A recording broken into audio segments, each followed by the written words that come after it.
180 graus.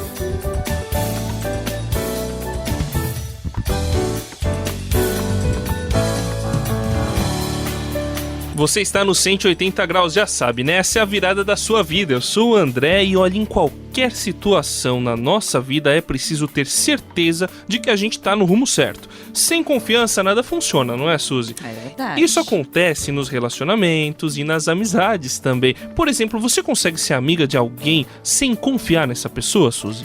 Olha, André, tá difícil. Pois Eu acho que eu não consigo, não. E na verdade, eu acho que ninguém consegue.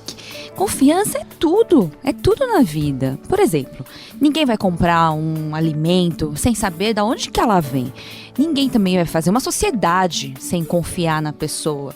Falando nisso, confiança mesmo eu tenho na Bíblia. É o meu livro de cabeceira. Eu confio nela, sabe por quê? Porque eu conheço procedência. Você sabe de onde ela veio. Entendi. Ela vem do próprio Deus. E você tem certeza também, não é disso, Sayão? Por favor, né? Certeza, Suzy, eu tenho certeza absoluta. E não é uma certeza sem razão. Porque o pessoal ouve a gente conversando assim, né? Pensa que é assim, tipo, a gente tem amizade com a Bíblia, né? Então a gente confia nela. Mas olha, eu confio na Bíblia porque as histórias da Bíblia são sem igual. Não tem nada semelhante no mundo, André, com essas histórias tão fascinantes. E não sou eu que estou dizendo, tem doutor em literatura mundial que foi assim atraído para a Bíblia por causa disso. É verdade. É um livro único e já mudou, como a gente já viu, a vida de muita gente. A Bíblia é comprovadamente, e isso a gente vai ver hoje aqui no 180 graus, um livro diferente.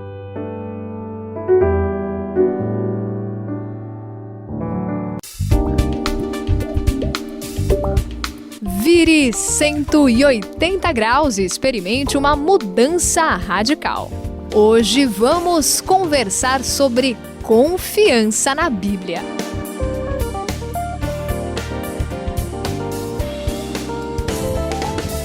Pois é, gente, vocês estão falando aí, né? Mas infelizmente tem gente que não acredita na Bíblia. Vocês acreditam? Eu acredito. O Fred, por exemplo, ele já tentou, assim, me convencer de tudo quanto é jeito que a Bíblia é só um livro de histórias antigas, confusas e desconexas, que não tem muito, assim, a dizer pra gente de hoje, né? Ele acha, por exemplo, que é tudo desatualizado, né? Será que isso faz sentido, Sayão? Olha, Suzy, vamos falar do assunto aí. Eu vou dizer para você logo direto assim, vou direto ao ponto. O Fred deve estar mal informado. Ou desatualizado. Ou desatualizado. Vai ver que ele tem que, né, dar um reboot na máquina dele aí para ver se a coisa se ajusta. Sabe por quê? Para começo de conversa, a Bíblia ainda hoje é o livro mais lido e usado. Não só hoje, mas é o mais lido e usado na história humana. É o maior best-seller de todos os tempos e continua assim hoje. É um livro lido em tudo quanto é lugar do mundo. Tudo quanto é língua, tudo né? quanto é língua. É muito legal. Consegue né? falar pro cara lá na Suécia, no Japão, nos Estados Unidos, na África e pro índio da Amazônia. É demais. Nenhum outro livro se compara à Bíblia. O que mais me chama a atenção nessa história toda, André, sabe o que eu fico ligado pensando, Suzy?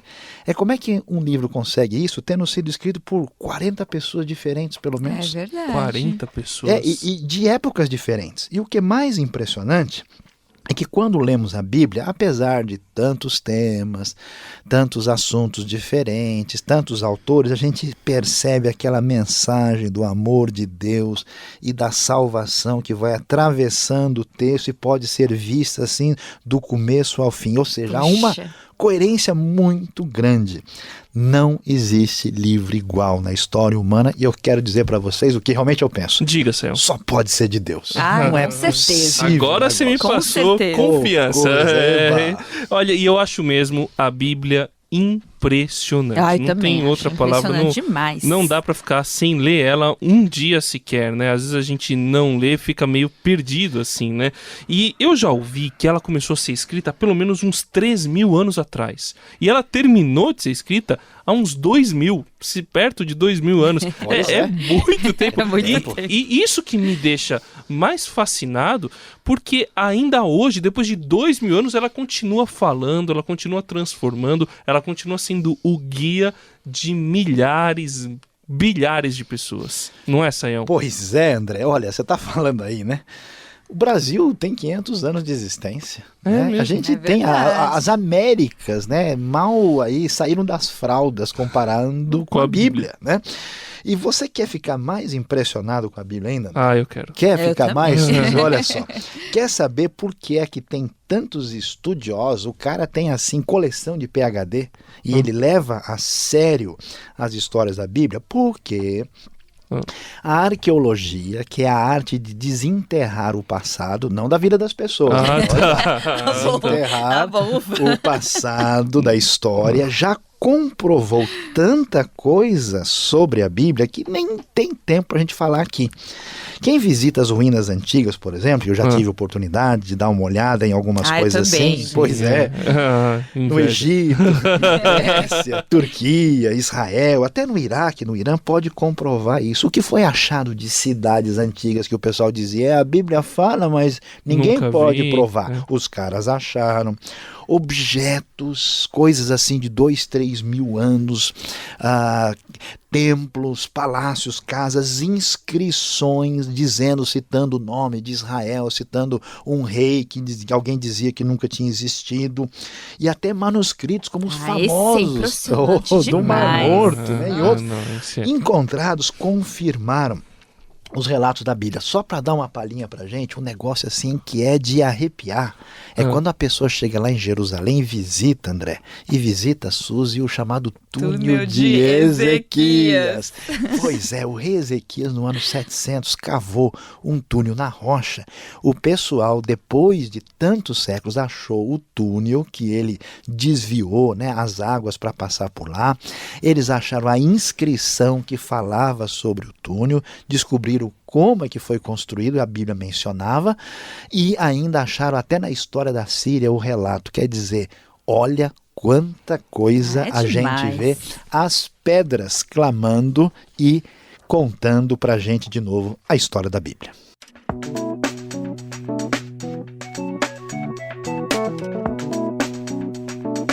...180 graus, a virada da sua vida. Mas olha, além dessa questão da arqueologia que eu andei vendo, esse do Túnel de Ezequias foi demais pra mim quando eu ouvi pela primeira vez. Mas algo que me convenceu que dá pra confiar na Bíblia foram as profecias. Por exemplo, a gente dá uma olhada num livro do Antigo Testamento, lá da primeira parte da Bíblia, que é do profeta Isaías. Ele é até meio famoso, né? Até por causa desses manuscritos do Mar Morto. E ele fala sobre um homem que ia morrer do jeito que Jesus morreu, Sayão. E pelo que eu sei, existem muitas profecias, tanto no livro de Isaías como em outros livros, não tem? André, tem profecia que não acaba mais. É impressionante. Muitas delas se cumpriram ao longo da história e outras ainda vão se cumprir. Sabe, a grande verdade é que muitas falaram de Cristo muito antes dele nascer, com detalhes. Miqueias, por exemplo, fala da cidade dele direitinho. Profecias que falam da morte, dizendo com quem que ele ia estar enterrado, que tipo de gente. Ele não podia ajudar a cumprir essa profecia morto. É verdade. É demais.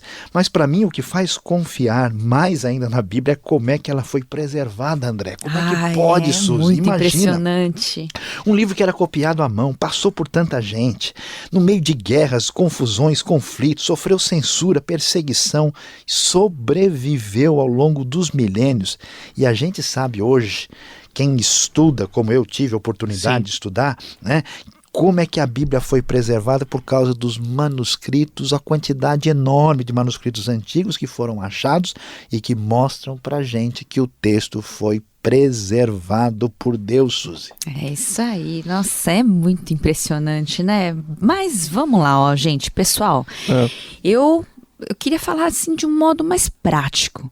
Para mim, o que me fez acreditar na Bíblia, de verdade, é que ela é viva. Ela transformou a minha vida. Quando eu li sobre a graça de Deus, isso entrou assim fundo, sabe, no meu coração.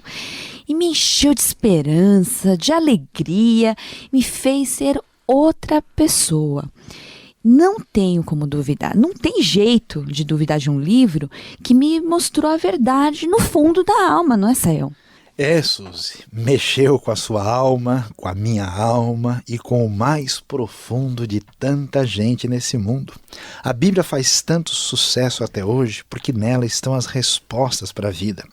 É o livro mais importante que já existiu. Seus princípios sábios são sem igual, como a gente pode ver em Provérbios. E o segredo de tudo, Suzy, é que o livro é sobrenatural, veio de Deus, conforme a gente vê lá em 2 Pedro 1,21, que nenhuma profecia foi produzida pela vontade humana, mas aqueles que falaram inspirados pelo Espírito de Deus. Pois jamais a profecia teve origem na vontade humana, mas homens falaram da parte de Deus, impelidos pelo Espírito Santo. 2 Pedro, capítulo 1, versículo 21.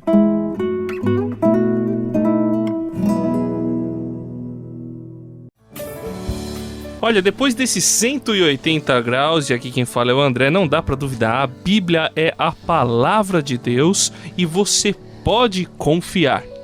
É verdade, Suzy no 180 graus e olha só, confie nessa verdade, leia a Bíblia e você vai ver como ela vai transformar a sua vida.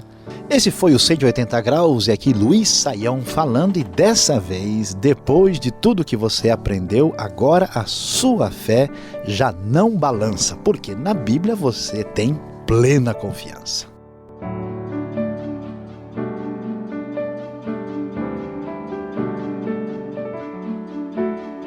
180 graus, a virada da sua vida. É uma realização transmundial. Apresentação e produção de André Castilho, Suzy Li e Luiz Sayão. Apoio técnico de Paulo Batista. Coordenação de André Castilho. Supervisão Samuel Matos. Direção-geral José Carlos dos Santos.